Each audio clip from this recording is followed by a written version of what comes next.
Hi traders, welcome to KNR Financials. இன்னைக்கு March 13. So இன்னைக்கு நம்ம என்ன பார்க்க போறோம் அப்படி பார்த்தீங்கன்னா பேங்க் நிஃப்டியோட லெவல்ஸ், அப்புறம் இன்னைக்கு இன்ட்ராடேக்கான லாஜிக். ஸோ எப்படி நம்ம வந்து என்ட்ரி அண்ட் எக்ஸிட் எக்ஸ்பிளைன் பண்ணியிருந்தோம், எப்படி நம்ம வந்து குரூப்ல எடுத்தோம், அந்த என்ன ஸ்ட்ரைக் ப்ரைஸ் நம்ம எடுத்தோம். ஸோ இதான் வந்து நம்ம இன்னைக்கு டீட்டெயிலாக பார்க்க போறோம்.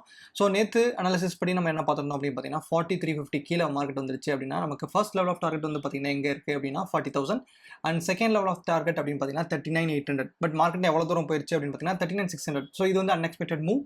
பட் நம்மளோட first target 40,000 and second target 39,800 வரைக்கும் நம்மளால ட்ரைல் பண்ணியிருக்க முடியும். அண்ட் தென் அதை வச்சு நம்மளால டீசென்ட் ப்ராஃபிட் மேக் பண்ணியிருக்க முடியும். ஸோ நான் என்ன பண்ணேன் அப்படின்னு பார்த்தீங்கன்னா 4350 பிரேக் ஆன உடனே நான் எடுத்தேன். ஸோ நான் எடுத்த ஸ்ட்ரைக் ப்ரைஸ் என்ன அப்படின்னு பார்த்தீங்கன்னா 40,300 அண்ட் என்னோட டார்கெட் பார்த்தீங்கன்னா 40,000. ஸோ 40,000 வரும்போது நான் வந்து கம்ப்ளீட்டாக ஆப்ஷன்ஸ் வந்து எக்ஸிட் ஆகிட்டேன். ஸோ எடுத்த ப்ரைஸ் எவ்வளோக்கு எடுத்தேன் அப்படின்னு பார்த்தீங்கன்னா 240 ருபீஸ்க்கு எடுத்தேன். ஸோ கிட்டத்தட்ட வந்து 100 குவான்டிட்டி 240 ருபீஸ்க்கு நான் எடுத்தேன். அண்ட் தென் நான் புக் பண்ண டார்கெட் அப்படின்னு பார்த்தீங்கன்னா 80 பாயிண்ட்ஸ். ஸோ கிட்டத்தட்ட வந்து 320 ருபீஸ்.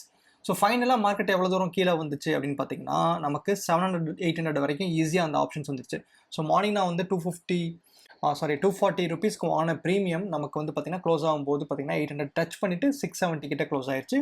நான் என்டையர் மூவும் வந்து என்னால் புக் பண்ண முடியல. நான் வந்து 40,000 லெவல் வந்த உடனே இண்டெக்ஸில் நான் வந்து ஆப்ஷன்ஸை எக்ஸிட் பண்ணிட்டேன். சரிங்களா? ஸோ என்னோட பொசிஷன்ஸ் அப்படின்னு பார்த்தீங்கன்னா எனக்கு வந்து ஓவராலாக வந்து 8,000 ருபீஸ் ப்ராஃபிட். நான் இன்வெஸ்ட் பண்ண அமௌண்ட் அப்படின்னு பார்த்தீங்கன்னா கிட்டத்தட்ட வந்து 25,000 வந்து என்னோட இன்வெஸ்ட்மெண்ட் பண்ண அமௌண்ட். ஸோ இப்போ நாளைக்கு நமக்கு என்ன ஆக வாய்ப்பு இருக்குது அப்படின்னு பார்த்தீங்கன்னா நமக்கு ஒரு ப்ராபபிள் புல் பேக் நடக்கிறதுக்கு வாய்ப்பு இருந்தாலும் இருக்கலாம். ஸோ வந்து இது வந்து ஒரு ஸ்ட்ராங் செல்லிங் ப்ரெஷர் கரெக்டுங்களா? ஸோ ஸ்ட்ராங் செல்லிங் ப்ரெஷரை நம்ம வந்து மறுபடியும் மேலே புல் பேக் கொடுக்குமா அப்படின்னு சொல்லிட்டு எக்ஸ்பெக்ட் பண்ண முடியாது. ஒன்லி இப்போ வந்து சப்போஸ் இந்த செல் ஹோல்ட் பண்ணுறவங்க வந்து ஸ்கொயர் ஆஃப் பண்ணால் நமக்கு வந்து வரும். ஸோ அப்படி கன்சிடர் பண்ணும்போது 39,600 to 800 வந்து ஒரு நல்ல சப்போர்ட். ஸோ 1 hour டைம் ஃப்ரேம்லேயே வந்து நமக்கு இது வந்து நல்ல சப்போர்ட். ஸோ எனிவேர் 39,800க்கு மேலே நமக்கு க்ளோஸ் வச்சுச்சு அப்படின்னா நான் வந்து டெஃபினட்டாக வந்து பை பண்ணுவேன் with strict stop loss.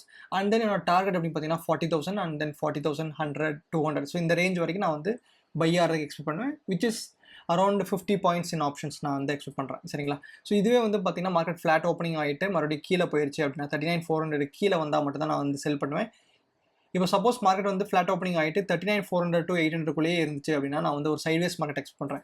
So இப்போ பார்த்தீங்கன்னா இது வந்து எனக்கு ஒரு upper side level and lower side level பார்த்தீங்கன்னா 39,450. ஸோ 450 எக்ஸாக்டாக நீங்கள் வச்சுக்கலாம். ஸோ இதில் பிரேக் பண்ணுச்சு அப்படின்னா நான் வந்து செல் பண்ணுவேன். இதுவே வந்து மேலே பிரேக் பண்ணுச்சு அப்படின்னா வந்து நான் பை பண்ணுவேன் வித் ஸ்மால் ஸ்டாப் லாஸ். ஏன் அப்படி சொல்கிறேன் அப்படின்னா மேஜர் ட்ரெண்ட் வந்து டவுன்.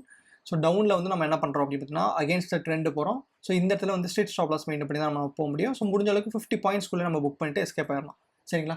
ஸோ அதுவே வந்து கீழே போயிடுச்சு அப்படின்னா இட்ஸ் மேஜர் ட்ரெண்ட் வந்து டவுனில் இருக்கனால நமக்கு வந்து ட்ரெண்ட் கண்டினியூ ஆகிறதுக்கு சான்ஸ் அதிகமாக இருக்கிறனால நம்ம இந்த இடத்துல வந்து பார்த்திங்கன்னா ஒரு ஸ்டாப் லாஸ் பஃபர் வச்சு நம்ம வந்து ஈஸியாக வந்து கீழே போகிற வரைக்கும் நம்ம வெயிட் பண்ணலாம். ஸோ நெக்ஸ்ட் கீழே போச்சு அப்படின்னா நமக்கு எவ்வளோ தூரம் போகும் அப்படின்னு பார்த்தீங்கன்னா 39,000 வரைக்கும் நமக்கு போகிறது சான்ஸ் இருக்குது.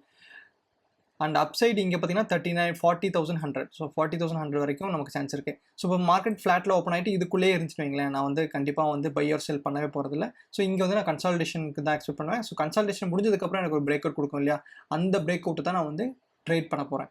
ஸோ இதான் கைஸ், இதான் வந்து நாளைக்கான பேங்க் நிஃப்டியோட ஈஸியான அனாலிசிஸ்.